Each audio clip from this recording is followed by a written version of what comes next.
mechanism used to enhance workers' effort that involves linking compensation to the underlying revenues of the firm. So dito sa revenue sharing is unlike doon sa profit sharing na nabawas na yung cost. Dito sa revenue sharing is sa sale siya mismo nakalink.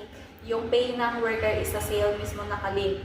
So, yung bakery is nag-earn, may sale siya na 100,000. 100,000. Tas yung sa scenario is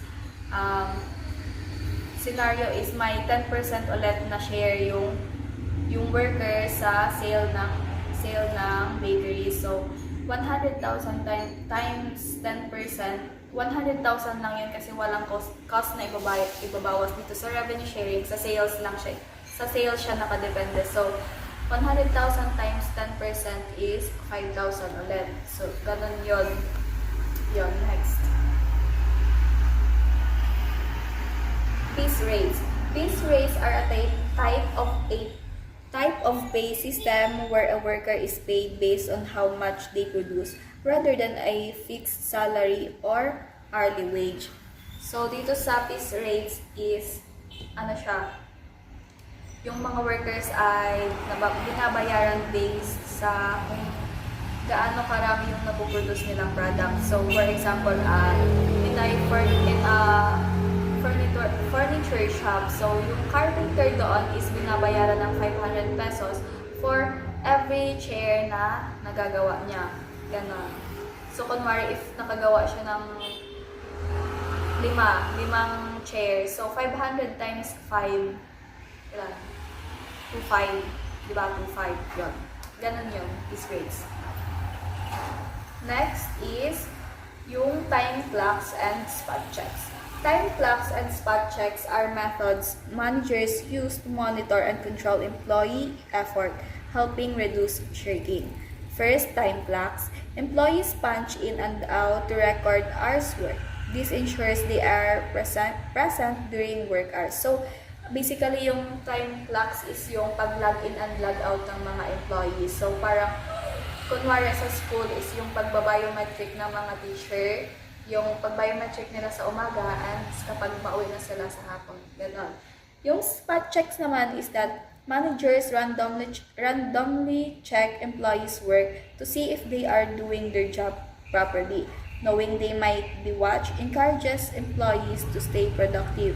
Yung spot checks naman is, yes, as base sa binasa, very explanatory, yung pag-random na pag-check ng manager sa mga employee if nagtatrabaho ba sila ng maayos or nag-slack off sila. Yon. Next, spot checks advantages and disadvantages. So, advantages is that it reduces the costs of monitoring workers, encourage workers to put in more effort, can prevent shirking through the threat of dismissal or pay reduction. Managers don't need to be present everywhere at the same time. For the disadvantages naman, it must be conducted frequently to prevent workers from shirking. It requires penalties for workers caught shirking, and it relies mainly on the threat of punishment to be effective. So next naman is yung an indifference curve approach to managerial incentives. So, dito sa first is yung impact of a fixed salary on a managerial behavior. So, with a fixed salary, there is no incentive to work harder since pay is unaffected by performance. This leads to shirking. So, itong graph na to is parang connected din siya doon sa chart na in-explain ko kanina. So, saan yun? Ito.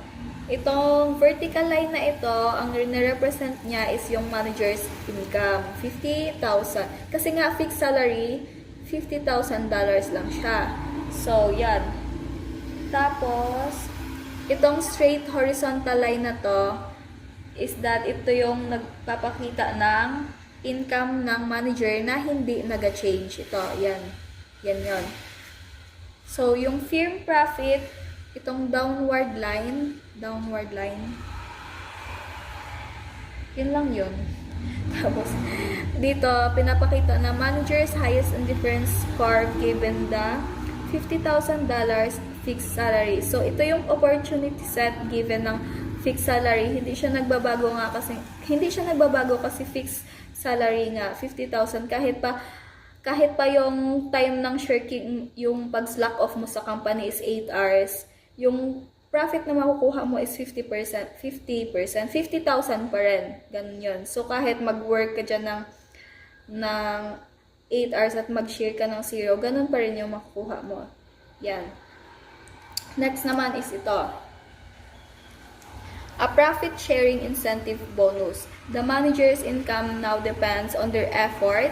Tapos, less incentive to shirk because shirking reduces both firm profit and the manager's bonus. So, dito sa graph na to is pinapakita yung firm profits and manager's bonus depende sa level ng shirking. Ito dito. So, the downward sloping black line shows firm profits depending on how much the managers shirk. Ito yon. Then, if yung manager is hindi nag-shirk, if ito, time managing, hindi sila nag-shirk, yung time managing is hanggang dito, yung probability ng earning ng firm is pwedeng maging $3 million. Ayan. So, kapag naman nag-shirk or yung time ng pag-slack off ng manager is yan, 2 hours. Yan. Yung profit na nakukuha lang ng firm is 2.25.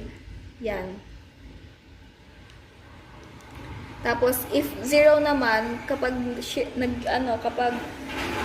yung time managing effort niya is naging 0, tas yung time shirking niya is 8, yung profit ng firm is 0 siya. Pwede siyang maging 0. Yun. So, itong pink line naman is pinapakita niya yung manager's bonus na nakadepende sa profitability ng firm. Yun lang yun. And I am done.